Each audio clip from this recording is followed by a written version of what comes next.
Hi, it's Tina here. Today I'm with my friend Ravi Seth. Hello. We went to traditional Chinese medicine school together for 5 years.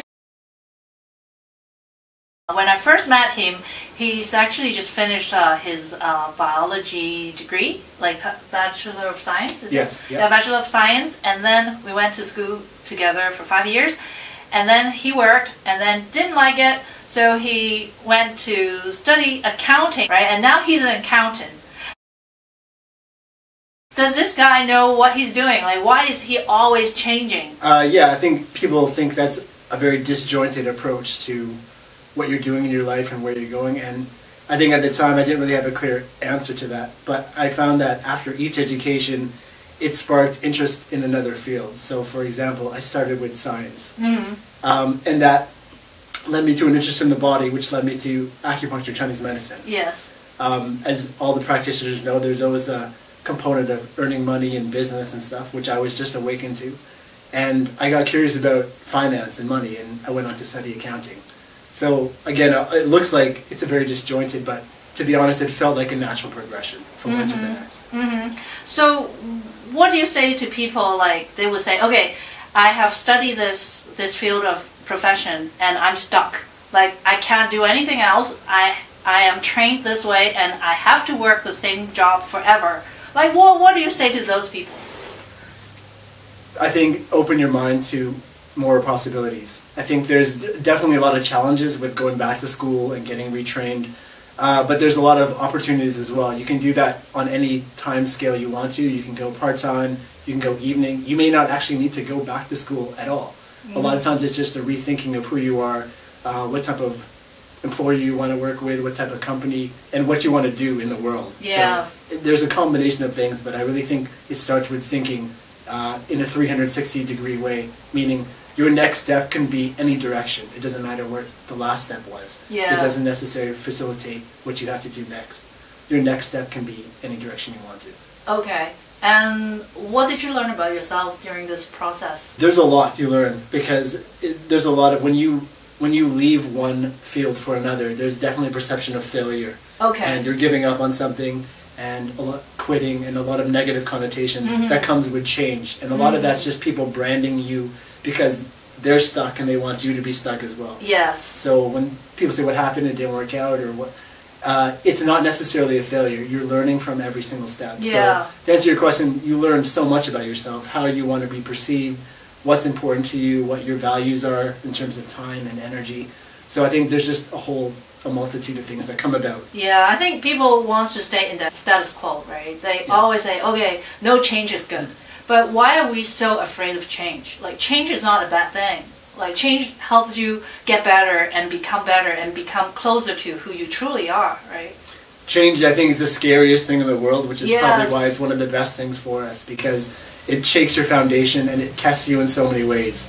Whereby when you can avoid change, you get into a hole, but it's a very comfortable hole. Yeah. Or it's more like a safe hole, because even when it's not comfortable, people tend to stay. Yeah. So I think when you change things, you all of a sudden rip apart the identity you've carried yourself with, and a whole bunch of questions start coming up. Yeah. And now I see change as a different thing. Like, before I would say, okay, no change is good. It's peaceful, you know, it's safe.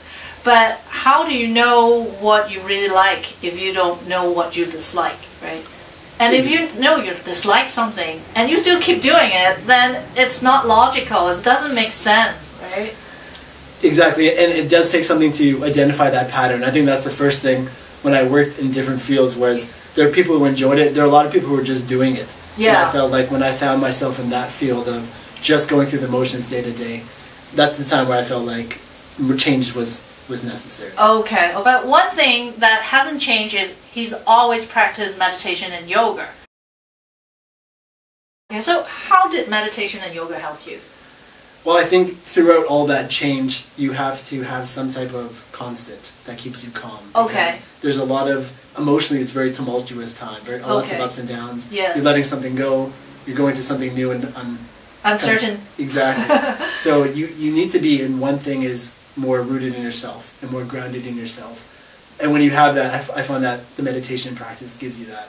Okay. And that lets you just maneuver the world better, basically, because you don't really know what's coming up. And when you are grounded, you're better to take on any type of challenges. Okay.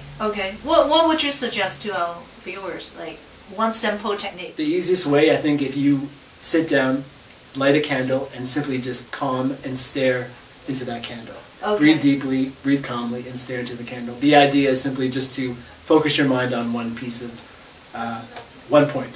So that 1 point in this will automatically align you to a certain degree. Is that 1 point is the moment? Is it the now moment? Exactly. Okay. It basically will, all the thoughts that are going through our heads in all different directions will then, when you focus on a candlelight, will center yourself and ground you. Right. Those moments of stillness and peace are such a nice contradiction to the outside real world, which is constantly changing and stressful and hectic. So I think the moments when you can just sit still and be calm are priceless. You know, I hear some people say they're afraid to meditate. Because when they sit down, all these thoughts, chaotic minds will come about.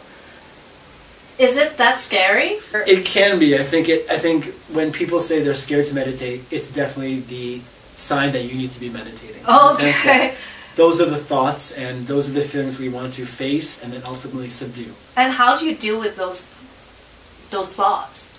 I think initially the best advice would be to ease into it. So, ease into it. Yeah, maybe start with a 2 or 3 minute meditation, maybe Okay. go on to a 5 minute. But again, start slow. If it's something that's a little bit crazy or uncomfortable, I would recommend maybe a 2 minute meditation every day to start and see what happens. Okay. And then some people will say, okay, after I meditate, like after I enter this mode of change, and some bad things do happen, and it's like it's like a storm, right? Where, you know, everything's just kind of clean out. Right. Is it a necessary process, or can we avoid that, or? I don't think you can avoid. Yeah, exactly. If there's mess to be cleaned out, then it does have to come out. But again, in the right way, in meditation, you can always clean those things out, and you're always observing from a distance. So it's a little bit less. It's definitely better than going through it and have it emotionally burst out in your day-to-day life. Yeah. Best to have it burst out in meditation, and you can watch it from a distance. So you can watch it from a distance. That's the key, right? Exactly. Instead of, you know, acting or following what's going on in your life. Right. And yeah, I think that's good. Yeah. Yeah. What other advice do you give people? You know, let's say people who are not satisfied with their life. Okay. What would you say? Yeah, I think as long as the person is honest with themselves, I think the process has begun, right? As soon as they admit that they're not happy, you're already on the way to getting to a place where you want to be. Okay. I think the main block is people admitting that in the first place. And once you realize that there is something a place you want to be, slowly you have to appreciate it will take time and it will take effort. But once you're heading in the right direction, then I think things start to unravel. And what about people who say they don't know what they want? That's lots of people tell me that they don't know what they want in life. I think this is probably one of the best benefits of meditation, which is simply to observe your own thoughts. And sometimes just sitting still and letting those thoughts run through your mind, you may actually learn about yourself and understand yourself a little bit better. Yeah. All right, Ravi, that's good advice, and thanks for coming in and giving us this good meditation advice. And maybe we go for a good meditation. Sounds good. All right, goodbye.